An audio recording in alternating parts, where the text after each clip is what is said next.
What is going on, guys? Welcome back to the channel. In this video, we're going to go through and I'm going to show you guys everything that I've done to the motor, go through the Power by the Hour bracket kit, the headers and all of that stuff.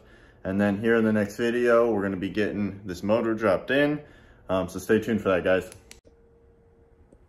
All right, guys, so it's been a minute, but we've gotten most of the brackets and the accessories finished up on the front, and we got the BBK headers put on. As you can see, Coyote swap long tube headers.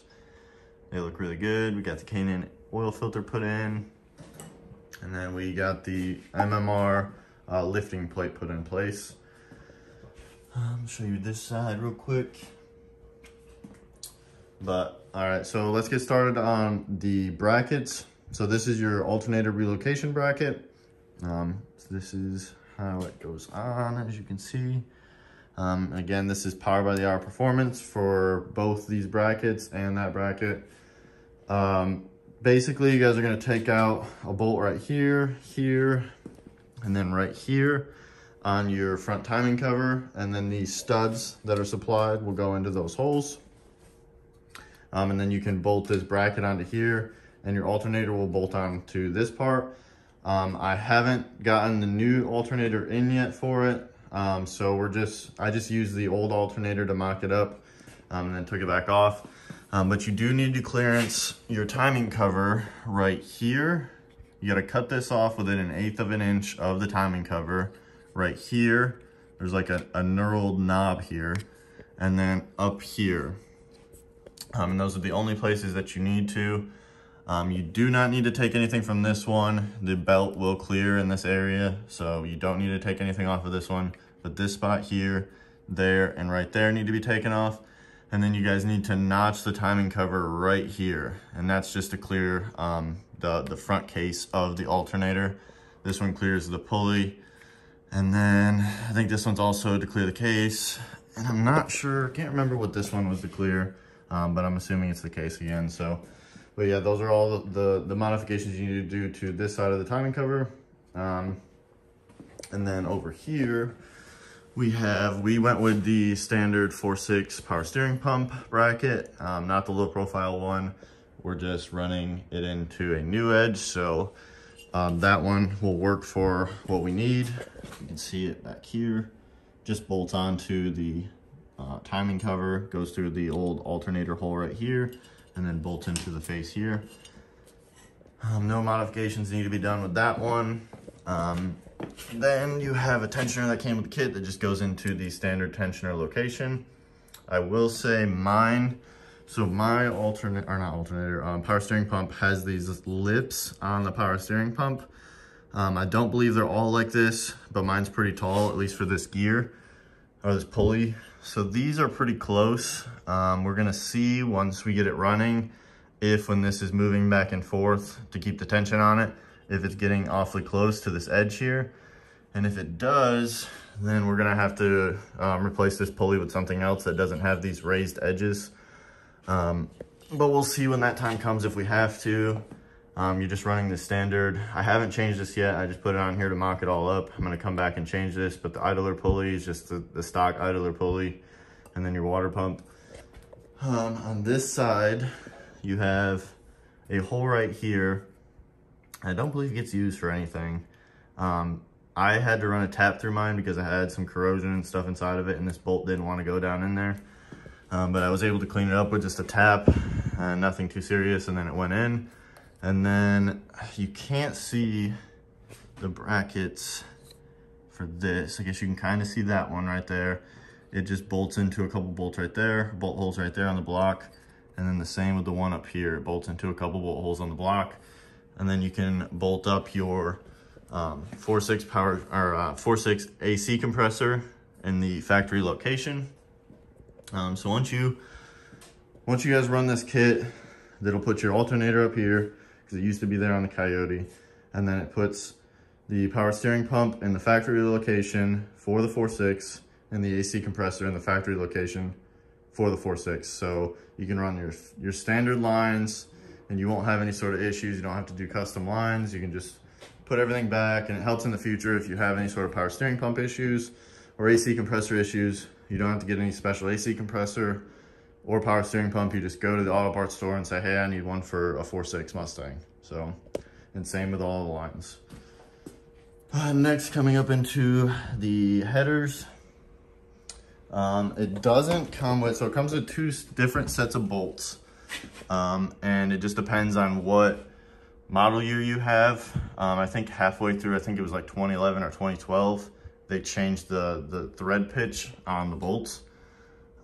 So you have to like choose, it gives you 2 bags, but it doesn't give you enough to replace all of your bolts, or all of your studs with bolts. So you do need to run studs in certain locations, but you just want to pick the locations. I use the bolts wherever I could, and then I use the bolts wherever like I couldn't fit a stud into. And I still had some leftover bolts. I pretty much used studs all the way on the top of this one and then used bolts on the bottom of that one. But this side was a little mix or match. Like there's bolts all the way through the top, but the bottom has a stud there, 2 bolts there, and then another stud. And then I think the end's another, oh, there is not one on that one. So yeah, so a little bit less of studs on this side, but yeah. That is everything to this point. All right, and then over here, we've got the new polyurethane motor mounts that we need to put on. I had to order because I left the old motor mounts on the 4.6 and I got rid of that. So I had to order all new 4.6 motor mount bolts because the Coyote motor mount bolts would not work. We have all new flywheel bolts and pressure plate bolts, and then these are the studs and nuts that go to the end of the Coyote swap headers. We bought the tool to line up the clutch for the car. This is the other belt that goes onto here for this side, but I'm keeping it off there because I don't have the alternator on there yet, and I don't really want it in the way when I'm dropping this thing in. So we're gonna wait to throw that other belt on and all of the attaching hardware for the alternator. I'll show you guys that once we get to that point. We got pretty much everything out here. I got a brand new throwout bearing and the clutch fork. And then we got a brand new starter. I'm hoping this will work. I've seen some people say online that you need a smaller starter, not the standard starter, to clear the headers. But we're gonna be finding that out here pretty soon if it'll fit. All right, guys, so we got the flywheel on. I'll be honest, originally I forgot this plate. Do not forget this plate. It was very stupid on my part because then I had to take this flywheel back off, put the plate on, and then retorque the flywheel back on. So make sure you guys are not forgetting this. But yeah, we got this on, all brand new ARP bolts. And now we're gonna get to the clutch.